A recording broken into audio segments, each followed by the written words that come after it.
Well, kids, well, children, the kids you love are back. We're here. It is us. One of us is queer. I know we gave you guys 3 weeks of pre-tape shows, and last week I was going to do a show, but I was like, you know what? I'm just going to wait till next week. Amy was on her world tour of food and Baltic states. No, I have to tell you that I did not go baklava insane this time. Really? I kept it within. Well, no, I ate it, but I wasn't Right. like I must eat it every 5 minutes. By the way, I'm gonna let you finish. Hi, bye. It's show number Yeah. episode number 147. Can you fucking believe it? 147 on the Pantheon Podcast Network, and it's us. It is us. We know we missed everything. People have died. People have tried. There've been award shows where people were dressed like they went to Dress Barn's clearance sale. Yeah, we can't even. I'm sorry. That's not fair to Dress Barn. I mean, that is really not fair to Dress. That is just. Yeah, we'll get to that, but that is just like. Somewhere Aretha Franklin is going, and you made fun of me. You know what I'm saying? It was just like, yeah, first I don't all, even. all right. We're not even going to talk about the fact that there were no stars there. It's like, no. in the famous words of Naomi Campbell, well, they were calling it an icon party, but there were no icons there. Anyway, I don't know what was happening there. I don't know what that was. It's like, about. What the fuck? I don't know. I have been to the BET Awards. That used to be. You know, it was just like, listen, we'll get to that. Yeah, anyway, hey, everybody. We need to work our way up to that. First of all, let's start with the most important thing. We are 4 years old. We're 4 years old. We're toilet trained. We're totally potty trained. And we're totally The beginning of June was our 4th anniversary of doing this little show. First, we were like, let's try to see if we can get to 10 episodes and see what it is. We're at episode 147. We're on an amazing network, the Pantheon Podcast Network, which gives us great support, and we thank and love those guys. Mm-hmm. Thank you very much. We're always going to be appreciative of Peter Oasis and Listening Party, who gave us a shot right at the beginning, and then the pandemic came, and you know, and that just Canal Street Radio, and Christoph, who really Jesse Kirchhoff, who was one of the guys who encouraged us to go weekly. He's the one who put it in our head go weekly. He sure did. He was like, because we were doing we were once a month. Well, no, bi-weekly. And he was like, you guys need to go weekly. Yeah. And we were kind of like, I mean, can we talk that much? Yeah. And then everybody we knew in our private lives said, are you kidding? They're like, we would like you to shut up more. So maybe if you guys had some place to go talk, you wouldn't talk to us that much. So for everybody who's been listening with us since day one, and there's a whole bunch of you, thank you very much. We appreciate you. We rock with you. We love you. For everybody who's joined in along the way, thank you so much for joining into this fuck ride of New York City. Listen, we're just listen, you know I curse. I know. You know I curse. It drives her. I curse. And she curses, but not like I curse. I curse like a sailor. But listen, I'm a guy. I'm just one of those guys who sometimes think. I curse a lot too. Yeah, but let me just tell you. So like it was Pride this weekend. So I decided each day of Pride, well, it's still Pride Month, but the big Pride Festival this weekend. So each day of Pride, I was one of the different letters of the Chippewa. So the what? The LGBTQIA. And I thought it was like some Native American tribe that you hadn't told. I was like, you're Chippewa? That's so cool. Why have we never discussed? No, I'm serious. It's like, wow, we've never discussed that, like Courtney. You're so deep. And so today on the Monday, I'm the L. So I am representing my lesbian sisters today. So I just want to. Are you going to Home Depot? I don't know. That's what I'm told. Sorry. I'm putting on some. I apologize. Blah blah blah. I'm playing like some Katie Lang. Are you playing Katie Lang? Well, no, I'm a little more modern with it. So, the modern girls really love Alice Smith, even though I don't think Alice Smith is a lesbian, but she's not. I mean, to the best of my knowledge, yeah, having met her and she has a child and she was married, I'm going to go for the But all the lesbians I know love Alice Smith, so I'm playing some Alice Smith. Really? Yeah, they love Alice Smith. Well, that's good because she's. But I get it. But she's really amazing. You know she what is. I mean? If you get a chance to see her, and gorgeous, I might add. I got to see her perform on stage with Prince because I went to actually the very last time I saw Prince live in concert was at City Winery. He did one of his late night shows after the MTV Awards on a Sunday. This was like in 2011, I believe it was, or 2012. And he had one of his all-star jams on stage at City Winery, and everybody came up on stage. She came on stage and sang with him. No, she's great. She's amazing, amazing, amazing. So it was Pride. New York was very prideful. Lots of good energy all over the place. I didn't go downtown. I never really do. I said no to everything, but I did, saw friends. Everything I did, I could walk to from my house. So it's like they did a Pride block party in Harlem, which was wonderful. Walked through that, hung out for a little bit, went to Fred's house, saw him, saw my friend Julian, saw Albert. Nice. I did nothing. Mm-hmm. Yeah, but you did have fun. You had family. I did. It wasn't very prideful. Yeah. Yes, no. I'm just saying for Pride. I support and from a distance because No, it's good. You were doing. Listen. I like to think that I inadvertently went to a drag story hour. That's by mistake. All I wanted to do was pick up a book at the library, and I walk into a cultural hurricane. And you were turned out when you saw that they had to have armed police officers. This is what it is now. In Brooklyn. Right. In the new Fort Greene. Fort Greene. Yeah. It was really sad.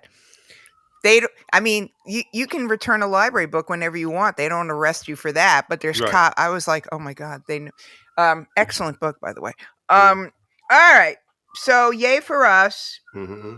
What is for? How was your vacation anyway? It was nice. It was really nice. It's just it really, honestly, seriously is a beautiful part of the world. And I would take little day trips and I would just sit there, my face pressed up against the glass. The bus was $2 or $2.50, euro, which is basically $2. And it's just stunning. It's just like stunningly gorgeous. I went to this one little town. Don't ask me the name of it. I can't remember the name of it. It was very cute. And, I was sitting having my little Turkish coffee, and then I went up to go to the bathroom, and I came back, and I asked the guy how much, for the bill. And these two old gentlemen next to me said, no, it's on us. And I was like, no, because $1.50 for me is nothing. $1.50, their economy is not great. And they went, we are just so happy to have visitors. Wow. I love that. And they also love Americans there. It's just the few place you can go where they love Americans. So if you want to go someplace where they don't hate you, go to the Balkans. But no, it was beautiful and it was nice. And I saw some beautiful water and ate some nice food and was with nice friends. You can actually also technically say you've been to Asia now. Well, I had been to Asia already. Because I did that the first time I went to Turkey. I took the ferry. I went, I'm in Asia. And then I came back. It's like literally like driving through the Holland Tunnel and stopping. It counts. No, on my continent list, I am claiming Asia. I'm claiming it. Nobody can say otherwise because they are. It's Asian. Listen, if it's Asia, it's Asia. That's it. It's Asia. I don't care what the criteria, how they're. I'm like, it's Asia. I was in Asia. Leave me alone. All right. So on a very serious note, I think just as we were starting our little break, Tina Turner passed, which was not unexpected because she was in poor health for quite some time. Right. 83, I believe. 83. Young, relatively young. In the scheme, as we get older, people dying in their 80s is not old. Right. What's there to say about Tina Turner that hasn't been said about Tina Turner? Just an extraordinary. I will say one thing that just sort of made me go eye rolling, but I understand why they did it. Why so many of the obits had to mention Ike in the first two lines. Right. I understand why. I understand. It would drive me crazy that they did that during her life, during interviews. It was always like they would bring him up. And at one point she was like, Ike has been married and divorced 2 more times since me. Like, right. Come and on. Her career solo out was 5 times as long as her career with Ike. Listen, I had hit Paris. It took me to a lot of concerts when I was young, but I don't really remember them. The first concerts I absolutely remember were in the 80s, going with my mom to the Victory Tour, and we went to Madison Square Garden to see the Private Dancer tour, Tina Turner, which I still have my tour book. And I've been in love with Tina. First of all, I love Tina Turner as a little kid because she used to always be on like Mike Douglas and like the Shader Show and those variety shows, and I would watch those shows as a kid. And her dancing from when I was little, I was fascinated. I was fascinated by that kind of like showgirlness. Like that's why I loved her. I loved Lola Falana. I thought that they were really glamorous women. Yeah, but there was something really tribal about the way Tina Turner danced. It came in like you can't. She was possessed. You can't teach that. It comes out of you in a natural way. And I was really, really drawn to that from the time I was young. I've seen her many times in concert. I thought she was an amazing, amazing woman. And, listen, I love that she rightfully knew how much she was loved. And she also bowed out with grace, man. Like she toured around the world. She let everybody know, okay, this is the last time I'm retiring. If you want to see me, come see me. And then really did retire. She didn't do like a lot of people do, come back. I was bored. She was out of here. And so, she had a lot of tragedy late in life, right? Lost 2 sons and ill health. But at the end of the day, what a life and what a legacy. And she'll never, ever, ever be forgotten. No, it was great. And I admittedly have never been a huge fan of her kind of Euro rock career. I did like a lot of the Ike stuff. I did like Private Dancer. I was never, a big fan of We Don't Know the whole kind of stadium rock side of her career. That said, I had a new appreciation for it after she passed and watching it. And, this is something. I mean, there is absolutely no duplicate. You can sit up there in a long weave and dance. You are not Tina Turner. At all. So for all of you who think that slapping on a wig and doing the pony makes you Tina Turner. Nope. I mean, it's like the levels of what she gave is just incredible. I mean, you could say the same. There's a lot of, the Iggy Pop. You can sit there and take off your shirt and throw yourself in the audience. You're not Iggy Pop. There are just some people that are what they are. And she was one of one. And I'm very glad that she got the recognition by the Rock and Roll Hall of Fame before she passed. Yeah, I it's painful when people don't, and I'm very glad that it was like a no-brainer with her. That makes that she got. That seemed to be one of the most... Nobody seemed to question. It was like, I was about to of course. Say, that seemed like one of the most uncontroversial votes ever. Everybody was like, well, clearly. Yeah, well, clearly, yeah. You can't, you can't even object to that. All right, now things to object to. First off, why are they having award shows since there's no more writers? Because these people cannot ad-lib. It was a mess. I didn't watch any of it because, as you know, Sunday night is a holy night, and I have missed 3 weeks of the 90-day franchise, and now it's a whole new franchise, and I had to catch up. There's like a devout virgin Catholic living in Israel. Please explain this to me. An Israeli devout Catholic. On the show, but we can have that conversation later because it's too much. Who jumps all the way to reality television? Well, he met a woman. It's just too confusing for me. I can't. Whatever. I was so mad at you when you told me, and then I realized that you weren't lying. That there is a show with fucking Pedro's mother and that sister.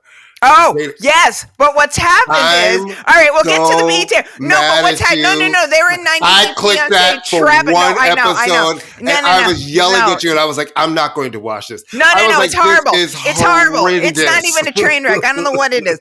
But the horrible man that came over to be with Pedro's horrible mother. I guess they've broken up, and so now he's trolling for new Dominican girls. So now I didn't watch it last night. I have to catch up. I really do have to catch up. Me? No, of course not. I have to. I just watch Pillow Talk now because it's just faster. It's like the Cliff Notes version. But so, and of course, horrible Pedro's sister and horrible. No, Pedro's not horrible. Horrible sister and horrible. I actually like Pedro. No, Pedro's okay. I think he's the only one out of the three of them that I like. Yeah, Pedro's okay. And you see, he's nowhere to be found in this. No, because he's actually really a real estate agent. Yeah, he's doing good. But anyway, this guy is now, and you know that crazy sister and crazy mother, Dominican shenanigans will ensue, and that's all I want to say. I have to. It took a while to get over the jet lag, and I had to catch up. I had to literally. I was really glad I was in a foreign countries for a couple of weeks because I was like, nobody's going to be writing about Succession over here. Because I had to come home and watch it. I was like, oh my God, I can't take it anymore. Oh, you hadn't seen that, so you didn't know. No, I went away the week before the finale. I've never watched an episode of it. It's a great I still don't even. show. All I know is that somebody's dead and somebody took over a company. The dead is well, you know somebody's dead. The first episode, it's called Succession. I mean, okay. Somebody has to succeed. Something has to happen. It's a great show. It seriously is a fantastic show. But that said, the BET Awards. Okay. First off, when a review refers to it as painfully long, it's like painfully. First of all, painfully. You know you're in a strike when you're the only award show that's happening besides the Tonys. And everybody was like, they let the Tonys go through because it's like, you got to throw the Broadway kids a bone. They already get $5 a day to do a fucking show. And they just want to sing and fucking dance. So let them dance. And also there will be a direct connection between the Tony and box office. And a show opening or closing. It really is a big deal. There is a direct cause and effect. There's no cause and effect with the BET Awards. If you're going to, listen, it's very clear that all of you couldn't get any TV stars, you couldn't get any movie stars, you couldn't get any really A-list stars. It was all reality stars and influencers and people from the Zeus network. And then to see Reverend Bobby Jones sitting there listening to Pound Town talking about my pussy is pink and my booty hole is I mean, it's just it was very. He has been at like every BET Awards because it's BET. Sitting there, just kind of like, this is where we are, kids. And not to mention, and listen, I like raunchy shit, guys. I'm a nudist. Amy will tell. I'm sitting here in a robe right now during the show. I'm always naked. I have no problem with that. But can we class it up a little bit? It seemed like this was the lowest shit with bad sound issues. Patti LaBelle's Tina Turner tribute, which was just like, what the hell is happening?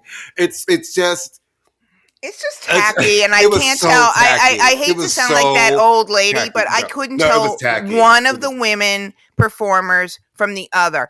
Now, and I know I'm old. I'm like, who's this one? Oh, which one's Benzino's daughter? Okay, yeah, I know. She came out in the Buster set. Oh, okay. Mm-hmm.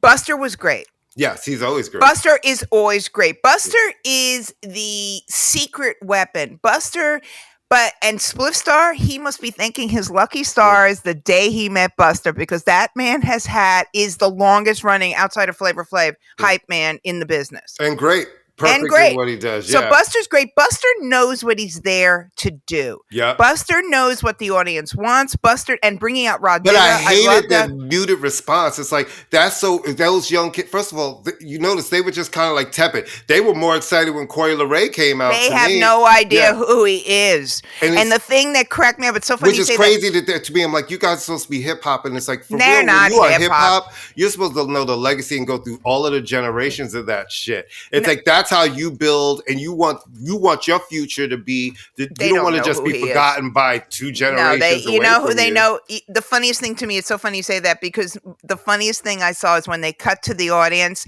and you see people attempting to, first off, nobody can sing along with Busta Rhymes. No. It's impossible. Yep. So it's better just to sit there and nod your head and dance. Trying to spit like Busta Rhymes, you'll never do it. Nope. You'll never do it. So these guys like mugging for the camera and going, and you can see them going, hands, right. see, put.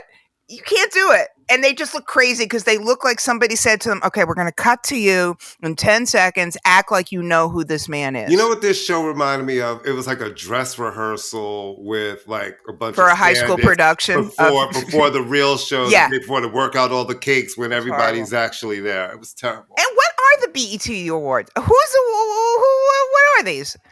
Well, you know, that is, it's the it's an acknowledgement of black music, basically. But it's usually an acknowledgement of all of black culture. So it's music, it's television, it's film. Right. But you notice because of the strike, you didn't really see any of those awards given out. You didn't, because none of those people were there. There was not a movie star there. There was not a so this is usually the premiere. It's that premiere weekend in LA, and this is a big, like, it brings in something like, I think it's like $60 million in advertising and stuff for BET. This is supposed to be their crown jewel that brings the excellence in black culture. And what it really turned into was just a mess. I know they tried to because they didn't have hosts. If they did a lot of hip hop, and some of it worked, some of it didn't. You know what I mean? But it just was a mess. And this is where it's like, pay the writers. Let's get this writers deal going, because it is very clear you're trying to run shit without people who show them this is another thing to show the importance of somebody writing a show. Right. I have a friend who writes scripts, who writes the show. So he normally works on BET, who did not work on the show this year because of the writer's strike. So, you know, pay writers. And someone's going to have to. And that was embarrassing. Like BET should be. I'm sorry. Okay, now, here's the fucked up thing about the Ice. A couple of her songs, I'm like, oh, these are cute bops. But whenever I see her and I see her perform, I do not understand how the kids are falling apart and dying. I'm like, she can't. Okay.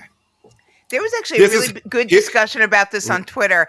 And what they said was, first off, she made it because people are like, what's the big deal? Because she was the voice of Drill. Drill is so big, and she's that. And she has that different look. Like she's cute. Red hair. But it's also, they said it's a perfect rap star for this generation. She's indifferent. She's just there. I don't get it either. It's not for ours to get. And they go fucking crazy over her. Crazy for her. And listen, I'm not going to sit here and act like I don't like the songs, but when some of those songs come on, I'll be in here shaking my shit. I'm like, I'm not mad at this. You know what I mean? No. I just think that for all of these young artists, I need them to understand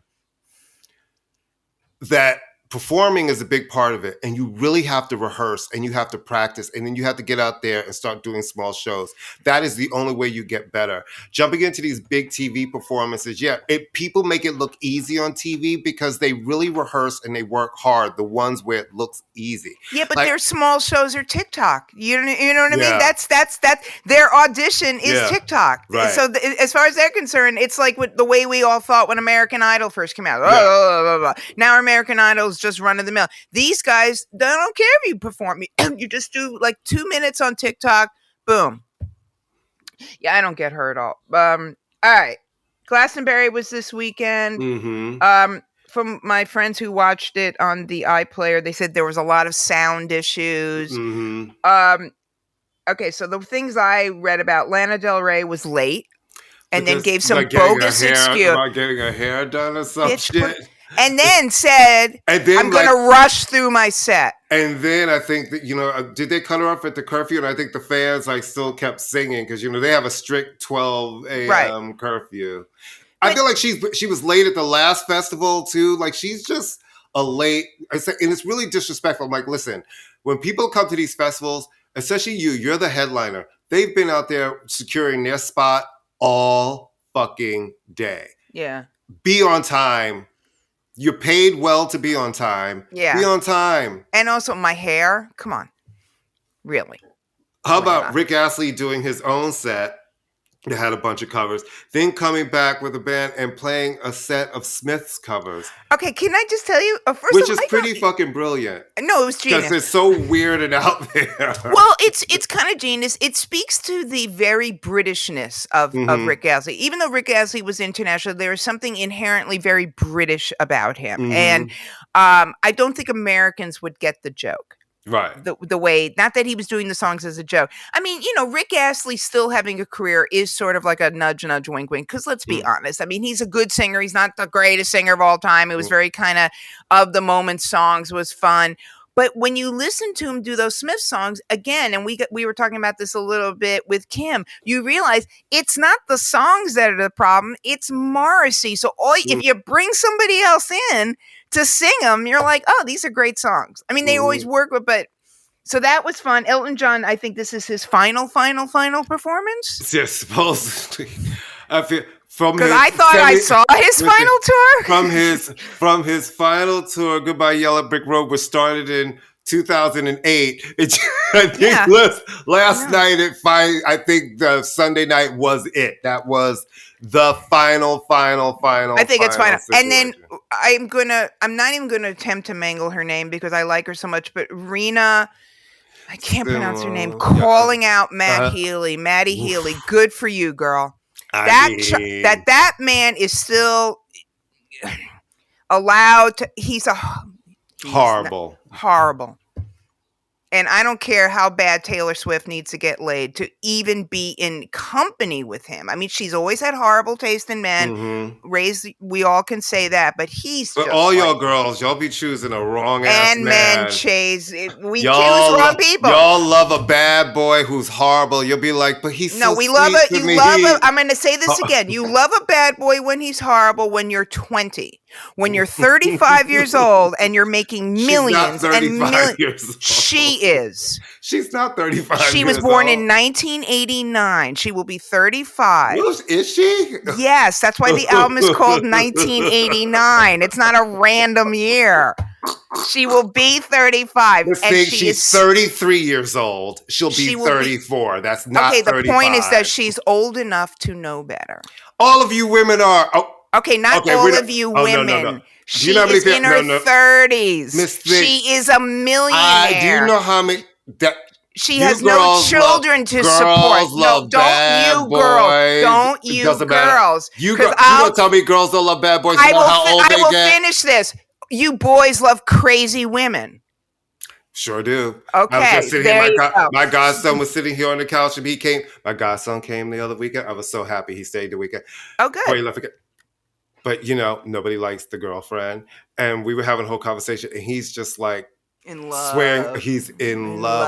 And I'm just watching it going, okay. Yeah. The point being is that Maddie Haley is garbage. Yeah. He's and not that it's not like he's garbage and he's like amazing. He's garbage and he's like okay.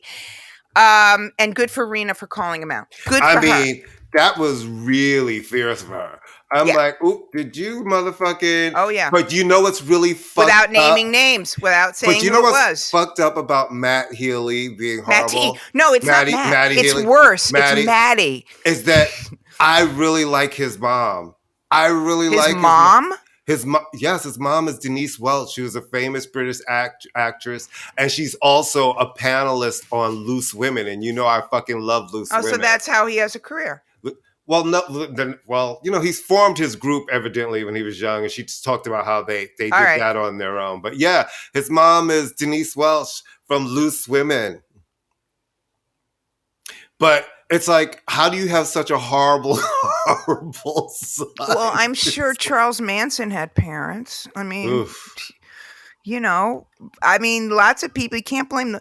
He's just horrible. I'm not blaming the mother. I just said I like it. No, I don't get his appeal whatsoever. There are lots of bad boy, whatever. I don't get his appeal, and I would love to see do we even know if they're really together? Maybe they were just hanging out.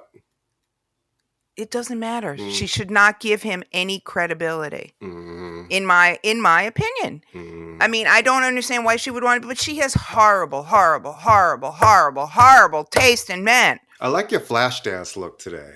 You're giving very flash dance what a feeling. It's just because the shirt doesn't fit and it's stretched out. No, it was good, but it was like I like it was giving. I'm into the sports bra phase of my life. No, Miss Thing, I'm into the moo. I'm into the sports bra. I'm into the moo with billowy shorts phase. No, I'm into the sports bra phase because it wicks away moisture and it gives me the illusion of being a little bit thinner. Things are. It's but don't you like still go to your yoga Pilates situation? Oh, I haven't done that in 3 weeks. We don't even talk about that. Right. But I was walking a lot in the Europe because you have to go. But anyway, was it hot over there? Were they having another? No. Oh, it was like in the 70s. Oh, perfect. Yeah, it was perfect. It was in the 70s, but the water was warm. All right. Your girl, Kylie Minogue, Queen of the Universe. Let me just Queen tell of the you Universe. Something. Queen of the Universe. Do not fuck with, and she is working for it, honey. She's turned. There's been no stone left unturned. She's been at Gay Pride, TV, Good Morning America, Today Show. She's coming over today. She's coming over today to sing the song. I feel like she's downstairs with the dance crew waiting for me to finish. She's waiting for the hot UPS man. I appreciate it. Oh, my hot UPS man returned. I saw him. The same one? Yes. Oh, good. See, he's back engaged. He's a man who can keep a job. We're back engaged. And may I say, Pharrell, whatever. We'll talk about that. But black men have been wearing shorts and shirts for years. They're called UPS men. Mm-hmm. But but I really like the show. I'm so happy for Kylie Minogue because it's I love her. I've loved Kylie Minogue literally since day one. I Should Be So Lucky. Boom. I was in there from day one. And to watch her, even push through in the UK where they've been really ageist with her music, where she was a pop queen. And then, she hit a certain age and they just stopped playing her records. But the forces of TikTok, man, the song became viral and people started making videos. And then Twitter, people started making memes. And it picked up, and then the young kids really started saying, hey, I really like this, and digging in. And at 55, she's having her biggest hit in a decade. And it seems to be happening worldwide for her. It is. And it's really good that the good ones who nobody said, when Mean Madonna even says nice things about Kylie Minogue. I've never heard anybody say anything mean about Kylie Minogue. From the punk rock kids. No, I have never. I mean, come on. Nick Cave co-signed. Everybody. And I've seen her on talk shows. She's hilarious on Graham Norton. And she's just, everybody likes this buddy. Yeah. Everybody.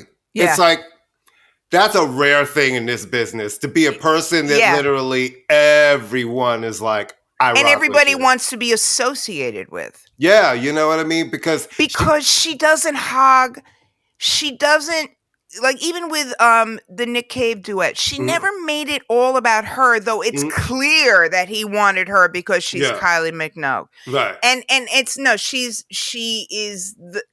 I'm very happy for her. I am not as fanatical fan, not because I have anything against her, just I haven't followed, but I have nothing negative to say about this woman, and good for her. Good for her, showing that, you know what, I'm 55, I am a pop star, I make pop music, and my music is viable with everybody because music is universal and it is for everyone.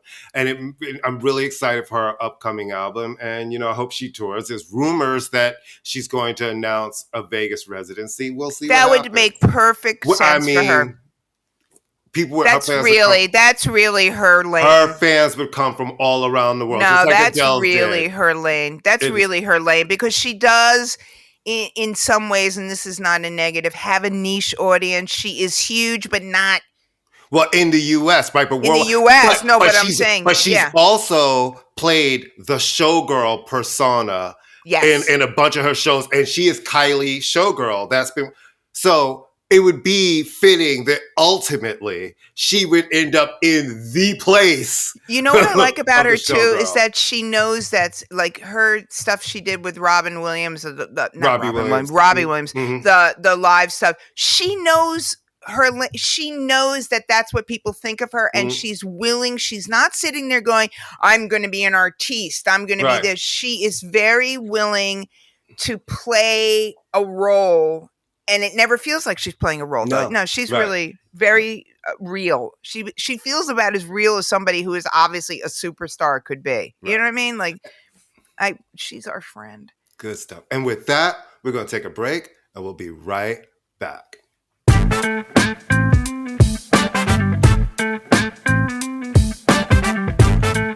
Hello, Pantheon Podcast listeners. Christian Swain here to tell you more about my experience with Raycon earbuds.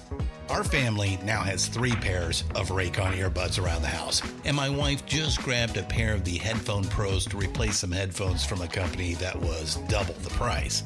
And yes, she loves them. Now, if you haven't pulled the trigger on a pair of Raycons, or even if you have, but you're in the market for another pair because they're just that good, well, now is the time to check them out, because they just launched their upgraded model of the best-selling everyday earbuds.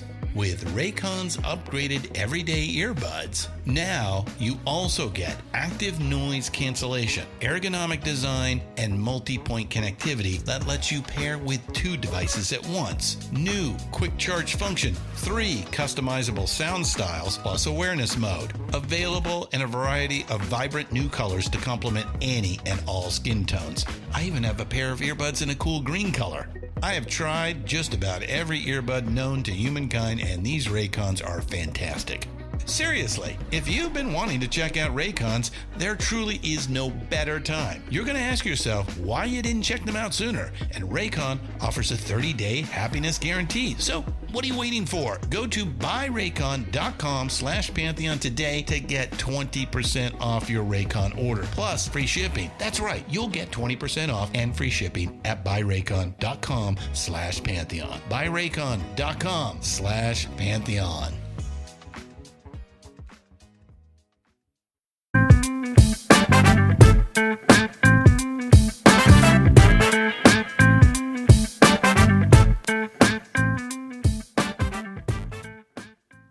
And we're back. All right, so switching gears, like grinding gears here, from Kylie. So in the last couple of weeks, there have been, it was sort of like a week of intense sort of social media back and forth. Yeah. From Kimora Lee Simmons, who is the ex-wife of Russell Simmons, and their daughter, Aoki Lee Simmons, who is like a Harvard graduate. So, and Kimora kind of stays at it. I mean, she's famous, obviously, and she had her moment when she was in the spotlight. But honestly, she's not like. I don't feel like I really see her. Like I don't see her at all either. I didn't even know she was married again. Right. I mean, she's been married, but and Aoki, I've certainly never seen Aoki and the other daughter in the spotlight. Well, one's a model, I believe. I think one is actually modeling. I want to say possible, but Aoki is the one that went to. Anyway, the allegations, which involve financial stuff and everything, they have audio tape of Aoki has posted, I guess, FaceTime conversations with her father where he is quite abusive, in my opinion, verbally abusive, and not a way you would talk to your child. Right. So we all know that Russell Simmons has been accused by several women of sexual assault and rape. We all know that he was sort of persona non grata, but because it's entertainment, you know, he's been kind of lurking around. So it's really unfortunate. I, for one, believe it because first off, we have the audio. Or actually, it's not audio. It's him saying something, and she has the audio muted. Right. Am I correct in that, Aoki? Yeah, I didn't watch all of it because I have to be honest with you. I don't like to see people's family drama play out like a telenovela. It's uncomfortable, right? I feel like families are really complicated. There's a lot of deep stuff with family, and it's. I don't want to do something where I'm participating in something and feel like I'm taking a side in a family's. There's a lot of family history and trauma and craziness there. And it's uncomfortable to watch. You know what I mean? I don't like kids feeling like collateral damage in a split between parents. You know what I mean? Yeah, but they've been split up she's not a really kid, really. No, but she's his kid. And when you see like her just looking at her upsetness, it was something about I guess something about her sister. I don't want to see someone's kid like it's that. Sad, right? She looked like she was in a state of distress. And it's like, I don't want to see that. Like, why do you want, like, I don't want to see your kid in a state of distress. You know, this is very weird. And it's like, I think listen, you're a parent. I have parents. My dad's been gone a long time. Like, my mom's still here. And, you know, we come from the type of family where those kind of things wouldn't be public. It's like you deal with family shit. You try to get through something and heal it. And this just seems really, what is the end game here? You know what I mean? This is the downside again of social media. You know, this sense that you need to document everything. I feel for Aoki. Yeah. Kimura is a grown woman. She can handle, Kimura is no dummy. I just think that quite honestly, if it were anybody else but Russell Simmons involved in it, I'd go, well, let me consider this. He's not a walk in the park. Right. You know, so I'm not saying he's guilty. I'm not saying it is very unfortunate, as you said. This again is social media, because at the end of the day, do we really need or no? Is this going to impact anyone's ability to afford their rent or food? No, it's shiny object. It's more shiny object. And don't you feel like there's so much of that? And it's like there's real shit happening, and then everybody wants to pay. Look at the shiny ball over here. Look, it sparkles, and you're like, yeah, but that's bullshit. You don't need to care about that. No, and we also enjoy. Our lives feel better when we watch rich and famous people's lives crumbling. You know, like we feel, let me just tell you something. I think you know this because you've been around people of quote unquote celebrity for a long time. People are just like you guys, and some of them, they just can not worry about their bills like you would think. And there's a lot more that you think that just like you are worried about their bills every fucking month. Yeah. Don't be fooled by pretty sparkling outfits and red carpets, honey. I get invited to things with red carpets too, bitch. You know what I'm saying? It's like, don't be fooled by it. So it's like everybody has shit. And a lot of people have real shit. Even the ones that you love, that you see that got a gazillion dollars in the bank. People always think if I'm not worried about my mortgage, everything else will be great. And that's just not Once true. Once you have a child with somebody, you are linked to them for the rest of your life. Yeah. And so, you know, like I said, I don't know Russell Simmons. I've met him once or twice. I've interviewed him. I have no personal dealings with him. I've seen Kimura on a plane once. She seemed perfectly nice. On one hand, not to be like dismissive, because obviously it's important enough that we're talking about. I don't care because these people don't impact my life, but it's just an unfortunate thing. I was going to say, and then there's that. It's absolutely unfortunate. And I feel for everyone involved.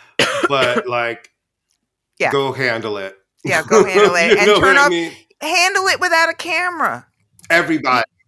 Everyone involved. 18. Put your phones down. Or how about pick the phones up and call each other. Or the only thing you should really be documenting and posting, to be honest with you, is when you see abuse. Physical abuse, the cops pulling somebody over, something where it's like you're witnessing a crime. Or the Kylie Minogue Padam concert that's about to happen outside my house in Harlem. Yeah, that too. But other than that, you don't. All right, do you want to talk about Kesha and then Michael and then Pharrell so we can keep in the litigious Kesha thing? And Dr. Luke have settled their lawsuit. 8 years. It's been going on for 8 years. To which, at the end of the day, whatever was exchanged, checks. She says he still maintains his innocence. And in her statement, she says, I've always maintained that I'm not really sure what happened that night. I have the quote right here. I have the quote. In 2005, when it happened, she said, Mom, I think we had sex. And I will tell you that if she was drugged, which she is claiming, she's not saying that she was sober. If she was given GBH, that would be exactly what she said, because how would she know what happened? But did you read the quote? But you're not reading her quote from the statement. Right. I'm just saying, that's the one where she says, because in that statement, it's like, I've always said, I'm not sure what happened that night. Right.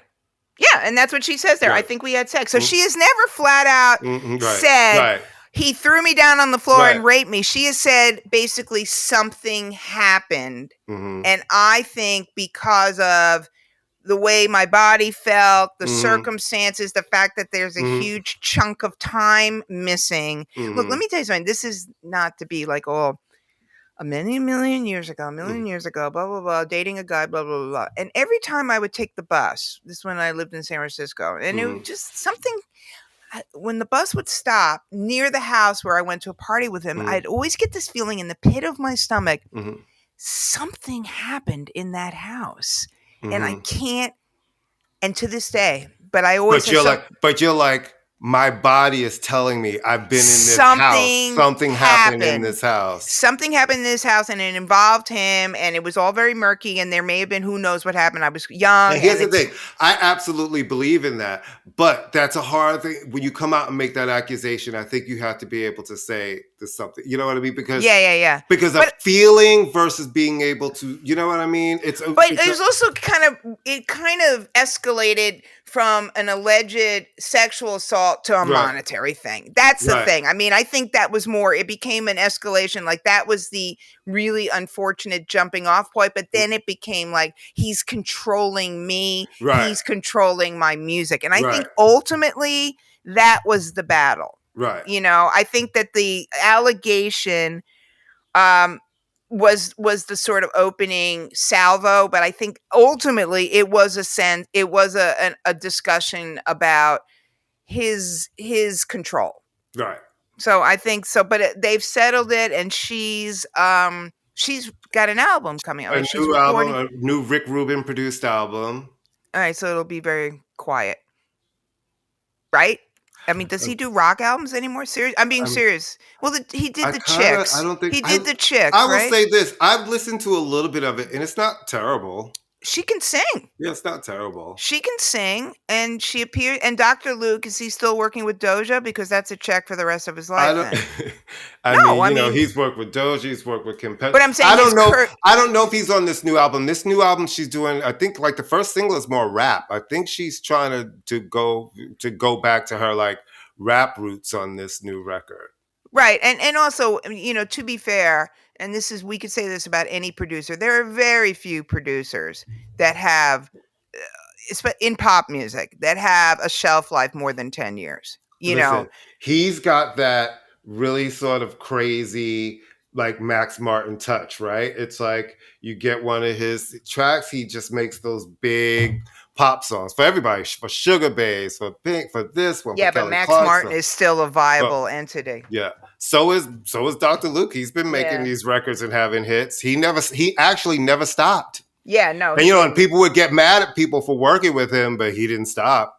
Yeah, I mean, you know, let's look at Jack Antonoff in 15 years if he still wants to work. He doesn't obviously have to work. All right, and the Michael Jackson case, you wanna grab that? That's really interesting. Like, you know, I'm going to watch this one really closely because, you know, isn't one of the tenets of law, a lawsuit usually is like everybody gets to have their day in court. So one side is going to have his day in court, and the other side, I guess you're going to have lawyers for an estate in court. So we should just explain. This is Wade Robson. Yeah, Robson. Robson, who was one of Michael's he was a backup dancer and a protege. In a court, right. But for years, he said, when the allegations come out, he swore up and down, it never happened. It never happened. Michael never molested me. There was never anything inappropriate. Then after Michael passed away, he started to say something different.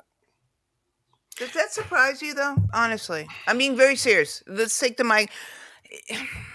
Look, I'm not... Well, my thing is, when somebody dies, now you can come and tell a very compelling story, and I believe there will be a compelling story. But if I am not here to then tell my story, it's like there's a very sad story out there that no one gets to have a counter story to. You just try to how do you defend that with the person that's been gone since 2009? But there have been court testimony of Michael Jackson.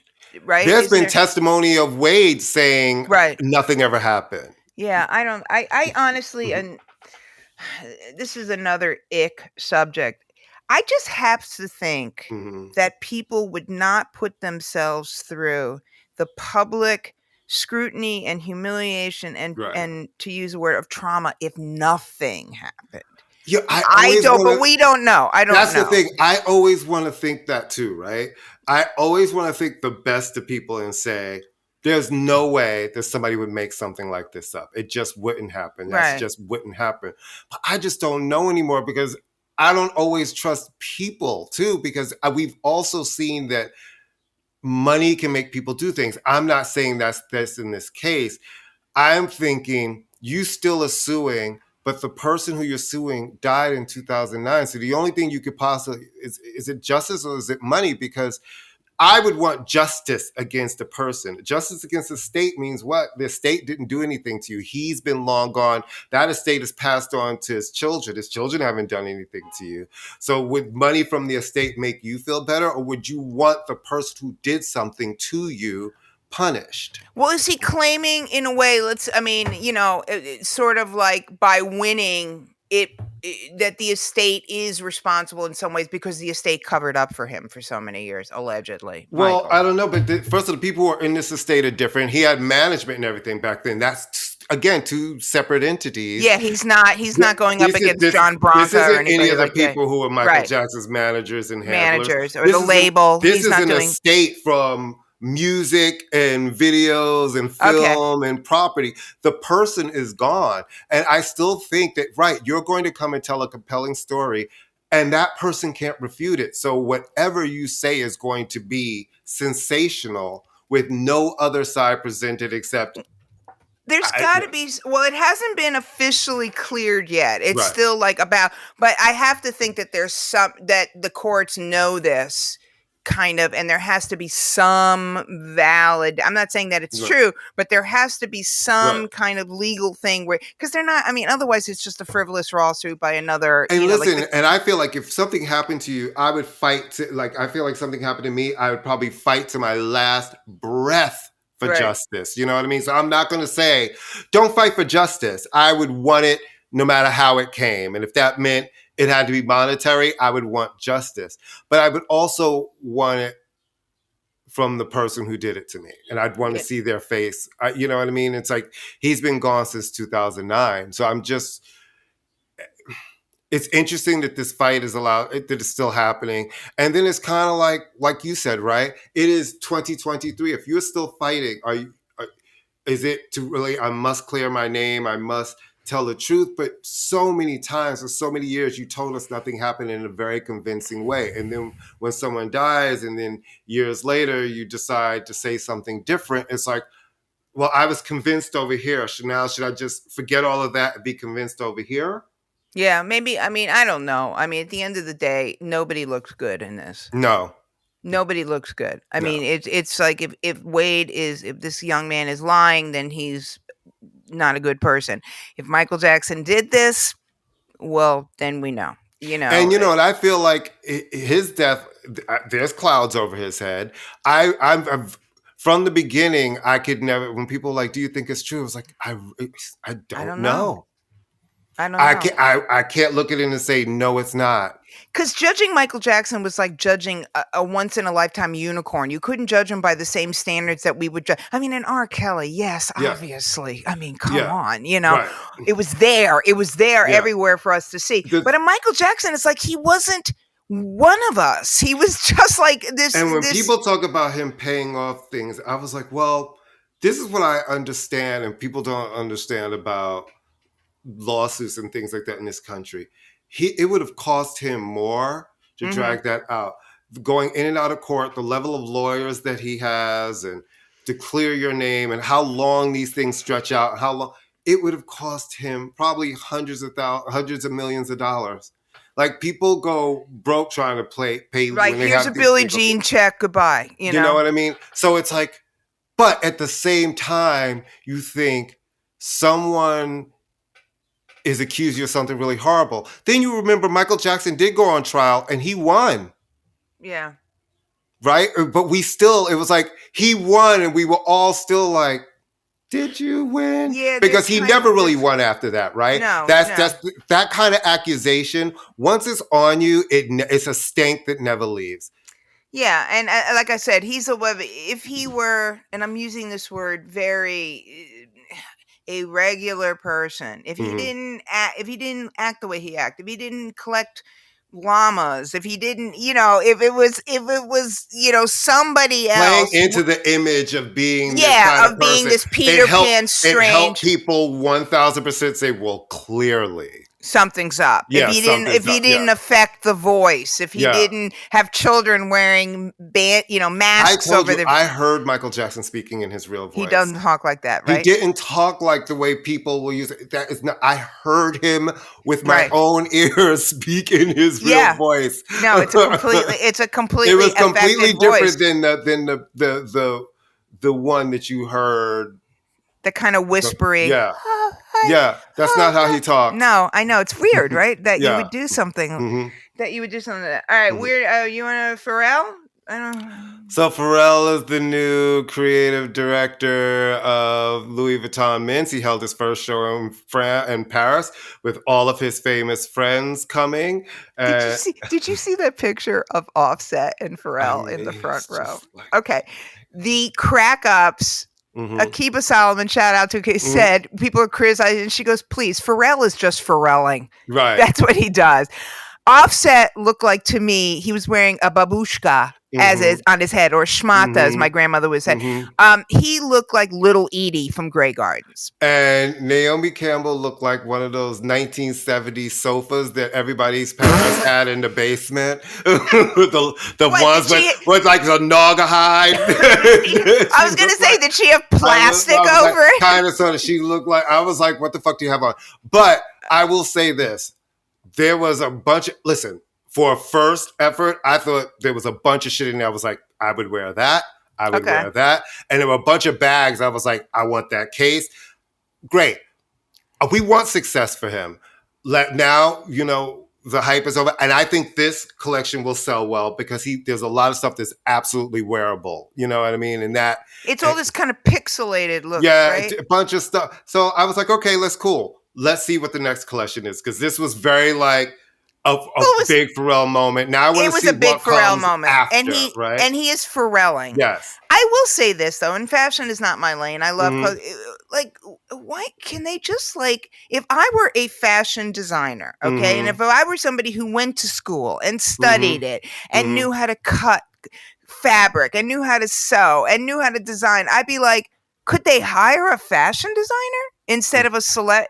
No disrespect to Pharrell. He has a style. He has style and aesthetic. Some of the rumblings in the industry of people feel all these young designers, looking for the shot, and then these celebrities and music stars are getting to do these capsule collections, right? And because I believe Future's doing a capsule collection with.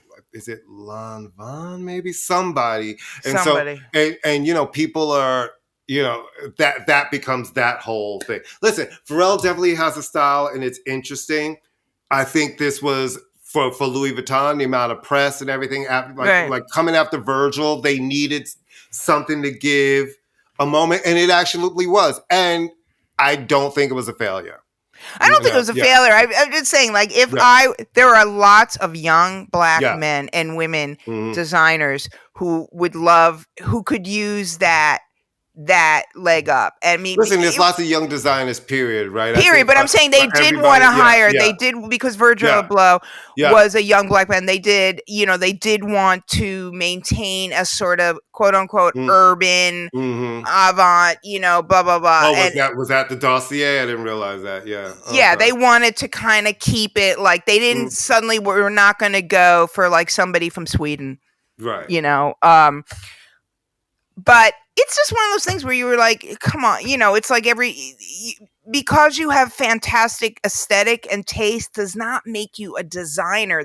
We have all seen, you have to be able to do all these sort of things to make you it's like, just because I don't know. It'd be the difference between being a chef. But the clothes were great. The bags were great, nice, and I think that it's going to sell well. And that's what that's really all counts. they care about. So, but for me, what's the next collection? That's what's important, right? Because this was a big debut with a lot of ideas and a lot of things. Who's making these clothes though? I mean, he's not.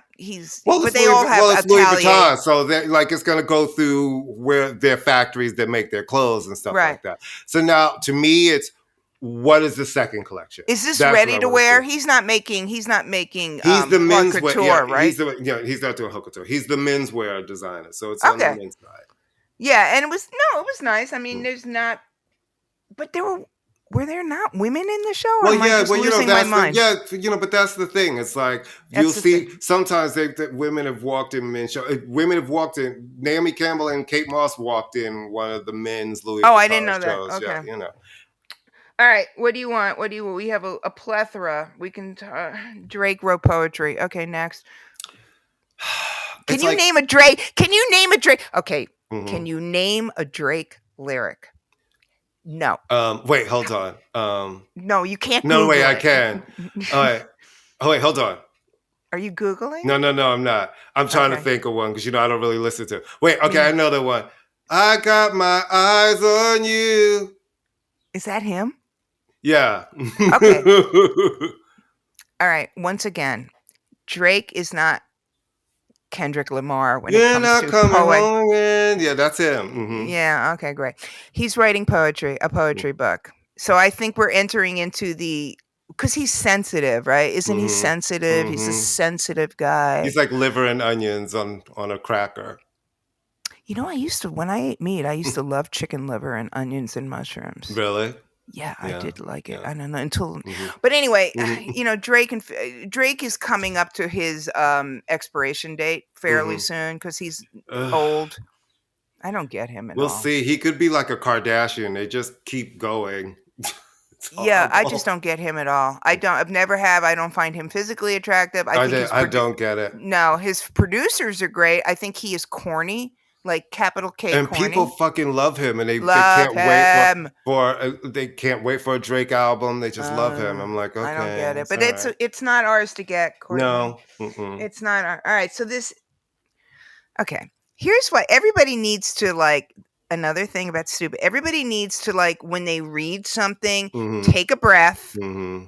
And not react. So Paul McCartney, who also kind of needs to take a seat at this point. I mean, and I love Paul McCartney and I've seen him perform and he's amazing. But it's like, come on, Paul McCartney. It's like, how much more money do you? I've met him. He's very nice. I doubt it not. And I saw that show at Grand Central Station, which still. Oh wow, were you at that show? Yes, and you encouraged me to go. I did. I was vacillating, and you said you will hate yourself if he dies in the next week. I was.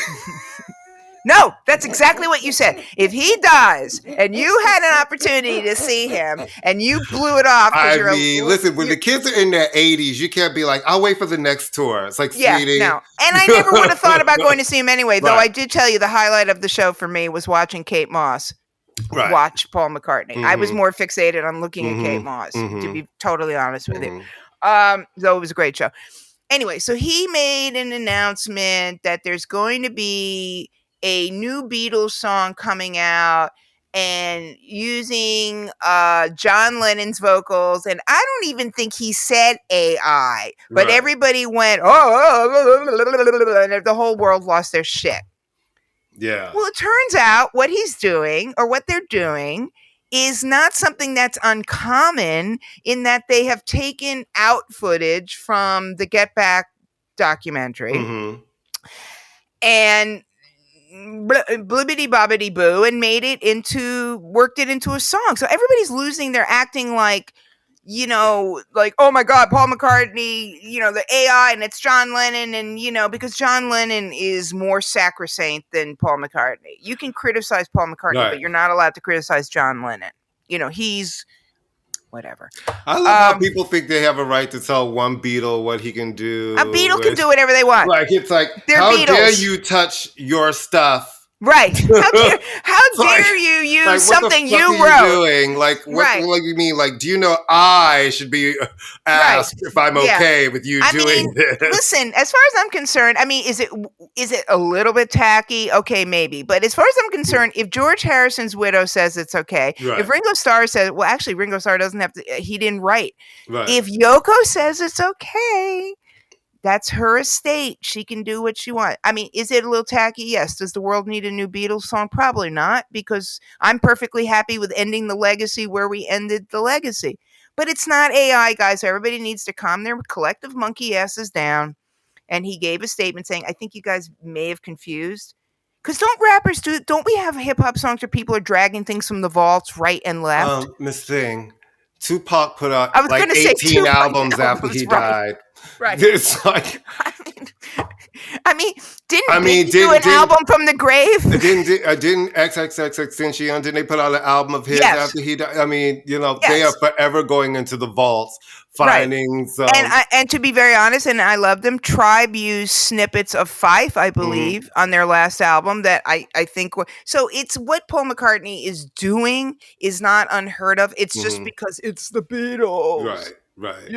And like white boomers across America are clutching whatever white boomers, but they don't wear pearls, white boomers. Oh, I'm a white boomer, but you know what I mean. What do they clutch?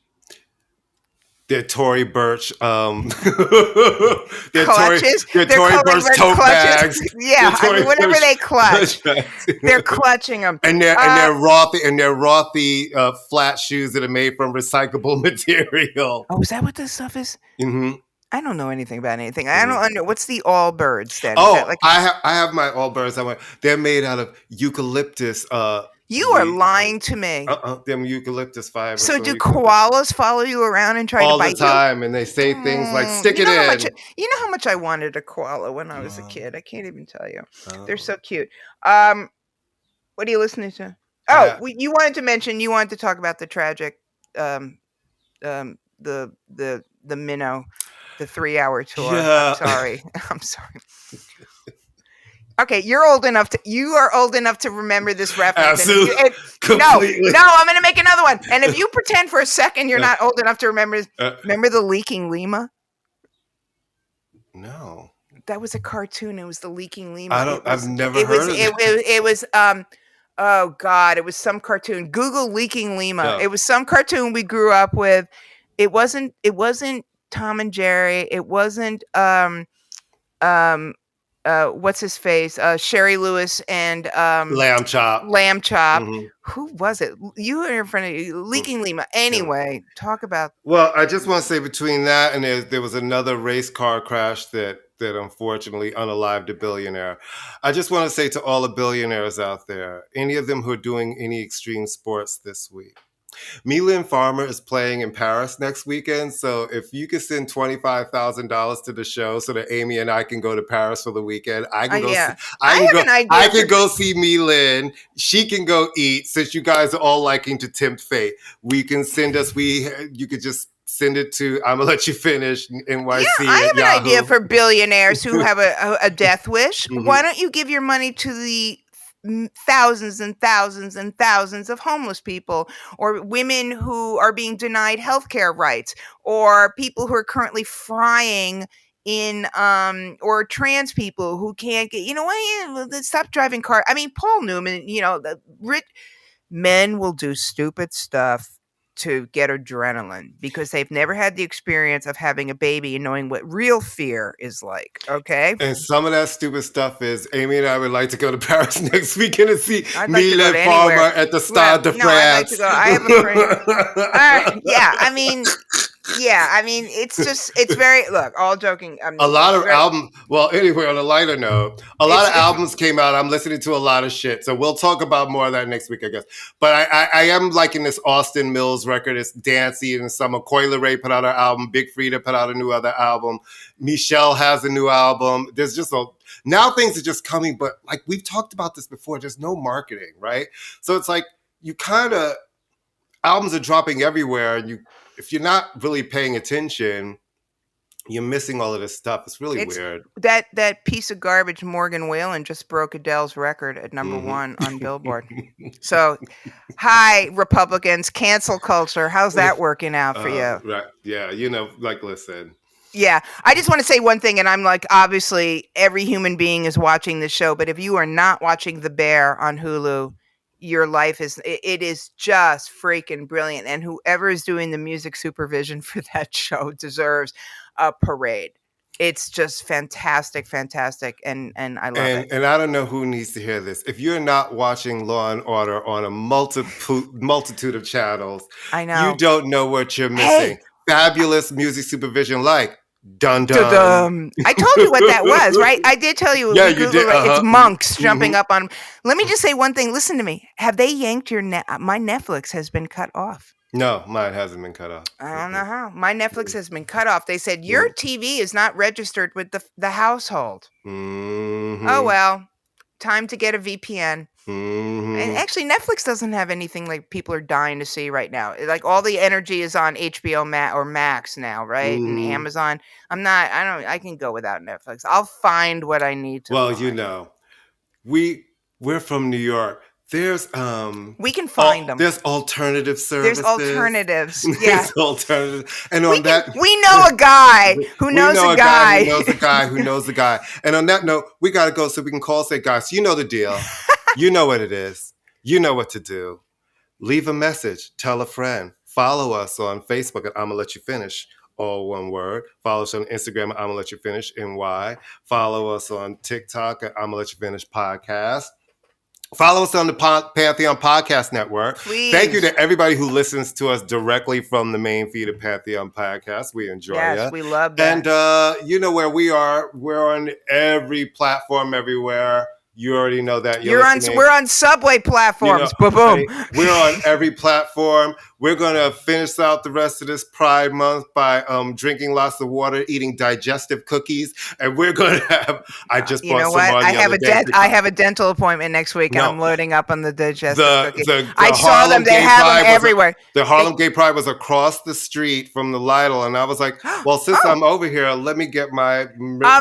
So it was near my dentist. Yeah, I was like, "Let me get my wheat digestive cookies." They have them. They have them in Kosovo too. They have them everywhere. But there's different kind of. I don't like all the different ones. There's something. No, the best ones are the British ones. I'm sorry. Yeah. The fake British ones. But Lidl is German. Yeah. So like, it's giving me the right amount of cardboard tasting wrongness, and I love it. It's healthy. It has wheat.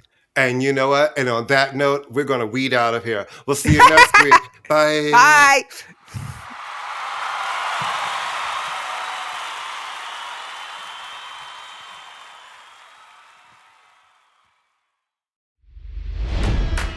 It's NFL draft season, and that means it's time to start thinking about fantasy football.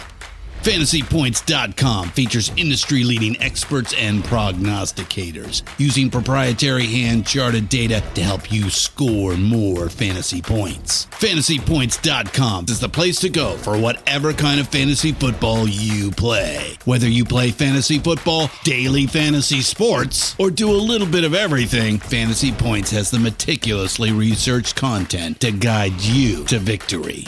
And why wait for the fall? Fantasy Points also covers the new spring football league, the UFL. Join the guru, John Hansen, Scott Barrett, Joe Dolan, and other massive names in the fantasy football universe with an exclusive offer. Use code Pantheon for 15% off any Fantasy Points package, including the all-in package, with access to every article, tool, and data nugget that Fantasy Points has to offer. That's FantasyPoints.com and code Pantheon for 15% off at Fantasy Points. FantasyPoints.com, code Pantheon. Score more fantasy points.